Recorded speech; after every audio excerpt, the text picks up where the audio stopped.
The men behind the music. Taylor Swift's love life uncovered. Behind every great artist lies a story written in heartbreak, hope, and the messy beauty of being human. For Taylor Swift, the world's most confessional songwriter, love has never been just a feeling. It's been her muse, her weapon, and her salvation all at once. From teenage crushes to Hollywood romances, from whirlwind affairs to quiet, years-long devotions, each chapter of Taylor's heart has birthed anthems that have soundtracked millions of lives. But what happens when your diary becomes the world's playlist? When your most private moments become public property? Tonight, we peel back the curtain on the relationships that didn't just break and mend a heart. They built an empire. This is the story of the men behind the music. Before we begin, please note, this video is based on publicly available information and media speculation. It is intended for entertainment purposes only, and we respect the privacy of all individuals mentioned. Our story begins in 2008, when a 16-year-old country singer's world collided with Disney's golden boy, Joe Jonas. Their summer romance lasted barely 3 months, but it taught Taylor her first cruel lesson about love in the spotlight. The relationship ended with a 27-second phone call that would echo through pop culture history. Joe later admitted the breakup was harsh, but for Taylor, it was a masterclass in heartbreak that would fuel some of her most vulnerable early work. Songs like Last Kiss wouldn't exist without moments like these, when young love meets the unforgiving machinery of fame. It was here that Taylor first learned to transform pain into poetry, turning a teenage heartbreak into a career-defining skill. Enter 2009, Taylor Lautner, the Twilight heartthrob who gave his name to both the woman and the song that would immortalize their brief but genuine connection. Here was a relationship that felt different, sweet, uncomplicated, refreshingly normal. For a few precious months, Taylor Swift the person could exist separately from Taylor Swift the brand. They attended hockey games, went on movie dates, and for a moment, it seemed like fairy tale romance might actually be possible in Hollywood. But sometimes, even the good ones don't last. Their split was amicable, yet it left Taylor with a profound realization.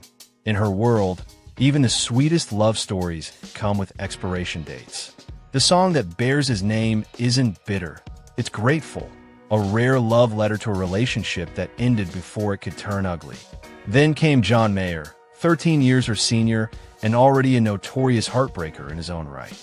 Their 2009 relationship was brief but seismic, introducing Taylor to a kind of emotional manipulation she'd never encountered. Mayer was a master of his craft, both musically and romantically. He knew exactly how to play with someone's emotions, how to make them feel special one moment and invisible the next. For a young woman still learning to navigate her own power, this relationship was devastating. The song that emerged from this relationship was unlike anything Taylor had written before, raw, angry, and unforgivingly specific. Dear John wasn't just a breakup song. It was a 19-year-old woman finding her voice and refusing to be diminished. Even Mayer himself admitted the song humiliated him, proving that sometimes the pen truly is mightier than sword. November 2010 brought Jake Gyllenhaal into Taylor's orbit, and with him, perhaps the most dissected relationship in pop culture history. Their 2-month romance was intense, passionate, and ultimately devastating in ways that would reverberate through Taylor's music for over a decade. There are relationships that end, and then there are relationships that haunt you. Jake Gyllenhaal was the latter. Their connection was immediate and all-consuming, the kind of love that feels like destiny until it suddenly feels like a mistake. What followed their breakup was All Too Well, 10 minutes of pure emotional excavation that many consider Taylor's masterpiece. But it wasn't just one song. Jake's ghost would appear in album after album, a wound that refused to heal, inspiring some of the most. In 2021, when Taylor re-released the extended version of All Too Well, fans finally got to experience the full weight of this relationship. It was cathartic not just for Taylor, but for anyone who'd ever loved someone who couldn't love them back the same way. Summer 2012 transported Taylor into what felt like a Kennedy fairy tale. Connor Kennedy, 18 and descended from America's most famous political dynasty, represented everything glamorous and unattainable about the American dream. Their romance played out like scenes from a movie, sailing off Cape Cod, attending family weddings, walking hand in hand through Hyannisport. For a few magical months, Taylor wasn't just dating a Kennedy. She was living inside the mythology of Camelot.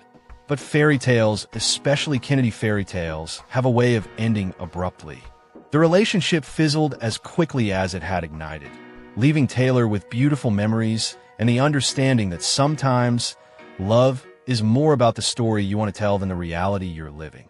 December 2012, enter Harry Styles, and suddenly the world was watching Taylor's love life with unprecedented intensity. This wasn't just a relationship. It was a cultural phenomenon, complete with paparazzi chases through Central Park and vacation photos that broke the internet. Asterisk, Taylor, as fans dubbed them, represented the collision of two massive fandoms, two carefully constructed images, and two young people trying to figure out love under the most intense scrutiny imaginable. Their relationship lasted only a few months, but its impact was enormous. The songs that emerged, tracks about paper planes and snow globes and New Year's Day, captured not just the romance, but the surreal experience of falling in love while the entire world watches and judges your every move. Years later, both would speak fondly of each other, suggesting that sometimes the greatest love stories are the ones that teach you how to love better the next time. For 15 months, from 2015 to 2016, Calvin Harris represented everything Taylor thought she wanted: stability, success, and a partner who understood the music industry's demands. Here was a relationship that looked perfect on paper and on Instagram.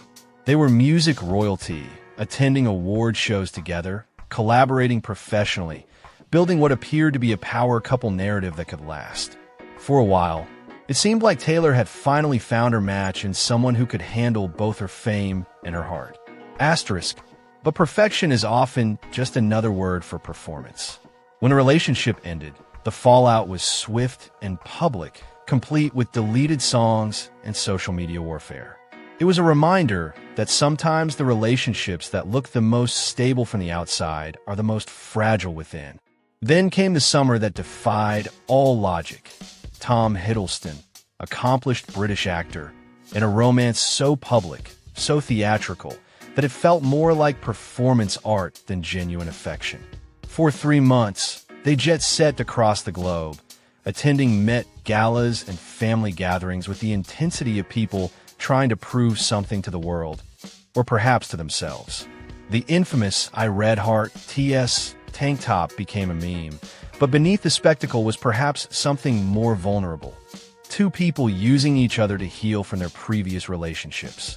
It burned bright and fast, teaching Taylor that sometimes rebound relationships are exactly that, a bridge between who you were and who you're becoming.